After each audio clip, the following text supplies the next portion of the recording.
Assalamualaikum warahmatullahi wabarakatuh. Shalom, Om Swastiastu, Namo Buddhaya, dan salam kebajikan bagi kita semua.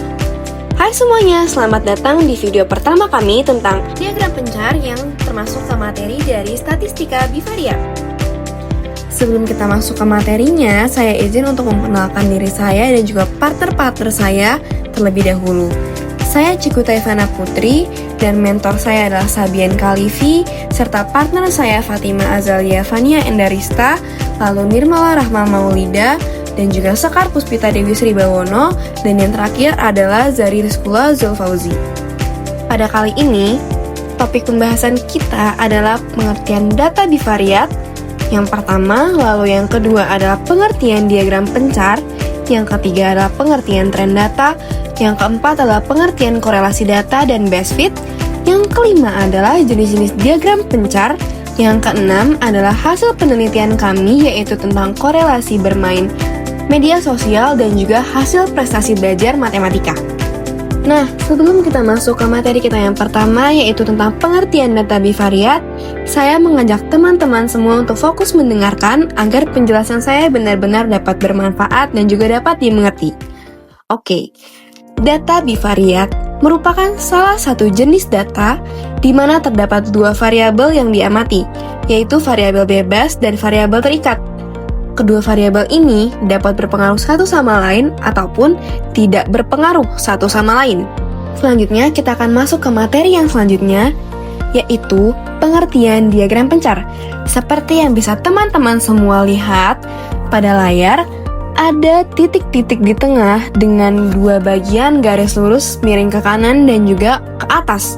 Nah, inilah yang disebut diagram pencar. Diagram pencar atau scatter plot adalah jenis grafik yang digunakan untuk menampilkan hubungan antara dua variabel numerik.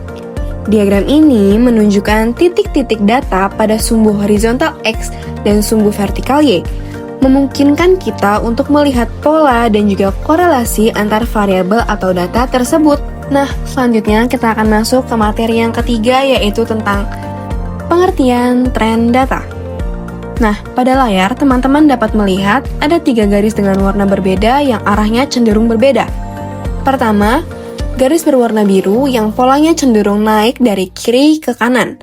Lalu garis kedua, garis berwarna merah yang polanya cenderung turun dari kiri ke kanan. Lalu ada garis yang ketiga, garis yang sama-sama saja dari kiri ke kanan. Nah, inilah yang dapat kita sebut dengan tren data. Tren data adalah pola perubahan yang terlihat dari waktu ke waktu atau berdasarkan urutan data. Apakah data ini cenderung naik, cenderung turun, ataupun tetap atau stabil. Nah, selanjutnya kita akan masuk ke materi yang keempat yaitu tentang pengertian korelasi data. Korelasi data adalah hubungan atau keterkaitan antara dua variabel yang menunjukkan apakah satu variabel itu naik atau turun seiring perubahan variabel lainnya. Pada gambar kita dapat melihat korelasi data ini ada yang negatif, positif, ataupun tidak berkorelasi. Selanjutnya, kita akan membahas tentang best fit. Best fit adalah garis atau kurva yang dibuat pada diagram pencar untuk menunjukkan pola hubungan yang paling mendekati semua titik data. Nah, best fit ini garis dari ujung ke ujung yang kita bisa lihat dari tren data yang sudah mewakili seluruh bagian dari data pada diagram pencar tersebut. Nah, selanjutnya kita akan masuk ke materi kita yang kelima, yaitu tentang jenis-jenis diagram pencar. Pada kiri layar teman-teman dapat melihat ada diagram pencar dengan korelasi linear positif. Ketika nilai variabel pada sumbu X meningkat, nah nilai variabel pada sumbu Y juga cenderung meningkat, menciptakan pola garis naik dari kiri bawah ke kanan atas. Pada gambar kita dapat melihat bahwa data-data tersebut cenderung miring ke kanan atau naik. Nah, pada kanan layar teman-teman dapat melihat ada diagram pencar dengan korelasi linear negatif. Ketika nilai variabel pada sumbu X meningkat, nilai variabel pada sumbu Y cenderung akan menurun, menciptakan pola garis menurun dari kiri atas ke kanan bawah. Pada gambar, teman-teman dapat melihat bahwa data akan cenderung turun dari kiri ke kanan. Nah, selain linear, jenis-jenis diagram pencar ini juga ada yang membentuk kurva. Oke, kita akan bahas dari diagram pencar kurva negatif.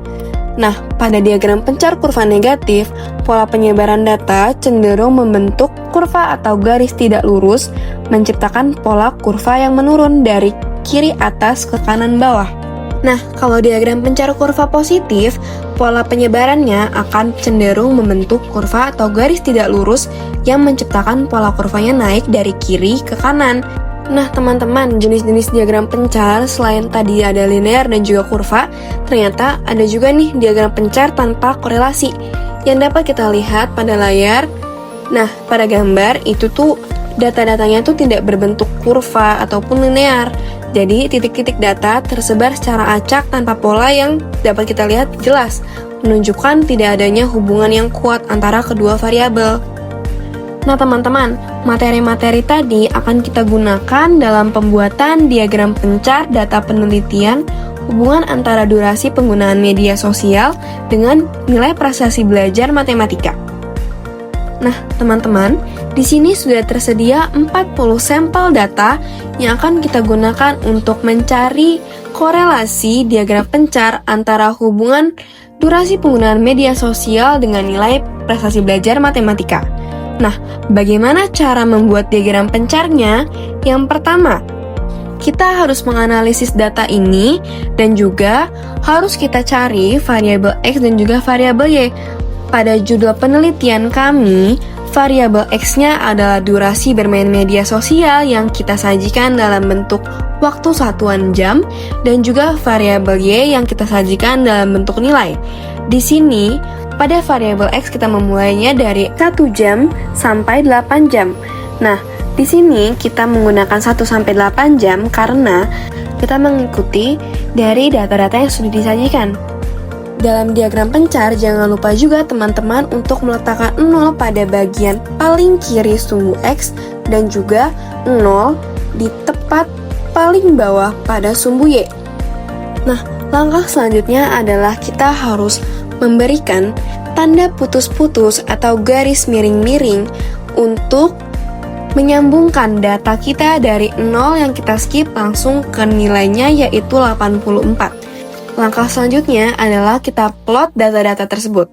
Nah, pada tips ini kita harus benar-benar fokus dan benar-benar melihat titik-titik yang akan kita masukkan pada koordinatnya.